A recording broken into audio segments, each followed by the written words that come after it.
পাইনি, একটাই পাইছে না বল। কয় কেজি হবো? হ্যালো গাইজ, আসসালামু আলাইকুম। আজকে আমাদের বাড়ির আশেপাশে এত হইচই দেখে আমরা দৌড়ে চলে আসলাম। আর এসে দেখি যে এখানে হাজার হাজার মানুষ জড়ো হয়ে আছে আর তারা মাছ ধরছে। দেখে মনে হইল যে দুনিয়ার সব মানুষ বোধহয় এখানেই একত্রিত হয়েছে। আসলে এই বিলটাকে লিজ নিয়ে অনেকে মিলে কিন্তু মাছ চাষ করে। তবে যারা মাছ চাষ করেছে তারা আগেই মাছ ধরে ফেলেছিল আর এখন সবার জন্য উন্মুক্ত করে দেওয়া হয়েছে। আর এখন যে যেভাবে পারতেছে ওভাবেই মাছ ধরা ট্রাই করতেছে।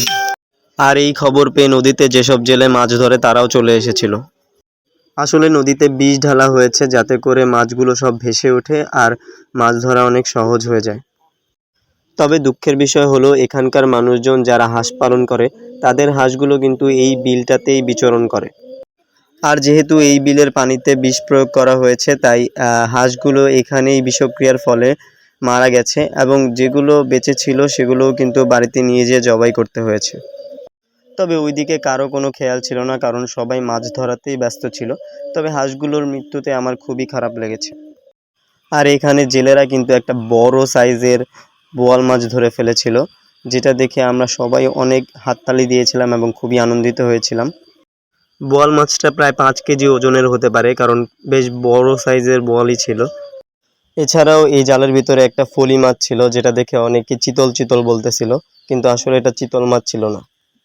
যেহেতু চাষের মাছগুলো আগেই ধরে ফেলা হয়েছে তাই এখানে খুব একটা চাষের মাছ পাওয়া যায় নাই, বেশিরভাগই দেশি বোয়াল, তারপরে ট্যাংরা, টাকি, শোল এগুলোই পাওয়া যাচ্ছিল।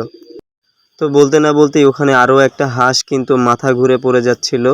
এটাও হয়তো মারাই যাবে, কারণ ওইখানে আশেপাশে কেউ ওইটাকে সেভ করতে যাচ্ছে না। সবার আসলে মেইন ফোকাস ছিল মাছ ধরা। প্রায় সবাই কিন্তু 4 থেকে 5 কেজি মাছ ধরেছে এখান থেকে, ছোট ছোট ট্যাংরা, টাকি, শোল। আমার আব্বু বলে যে এই বিলের মাছ আগে এতটাই সুস্বাদু ছিল যে এখনও জিভে লেগে আছে।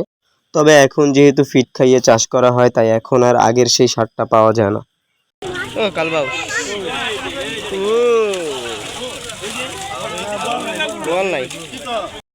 আসলে আমরা কিন্তু এখানে মাছ ধরতে আসি নাই, আমরা মাছ ধরা দেখতেই এসেছি, কারণ মাছ ধরা দেখলেও অনেক শান্তি লাগে।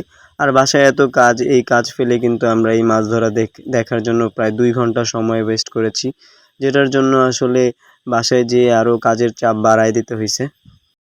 এখানে মাছ ধরা দেখতে এসে আমার মনে একটা প্রশ্ন জেগেছে যে হাঁসগুলো যেহেতু এই বিষ দেওয়া পানির পান করার ফলে মারা যাচ্ছিল, যেহেতু মানুষগুলো এখানে মাছ ধরছে অনেক অনেক মানুষ, তাদের কি এই বিষের ফলে কোনো প্রভাব পড়বে কিনা।